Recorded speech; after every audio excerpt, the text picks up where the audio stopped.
If your time in retreat is well spent, you will delight the Buddhas and their heirs, help fulfill the vision of the Precious Guru of Oddiyana, and plant the seed of prosperity and success for this and future lives.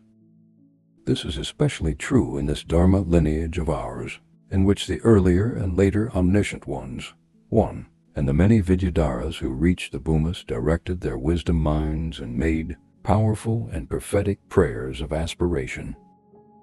Even now the stream of their blessings has not diminished, and as a result it is said, your retreat will be infused with auspiciousness and blessings, and everything will turn out well.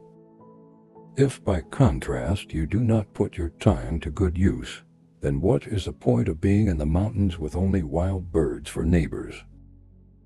Advise and admonish yourself then, correct your own conduct, and be resolutely determined to complete your retreat just as you originally intended.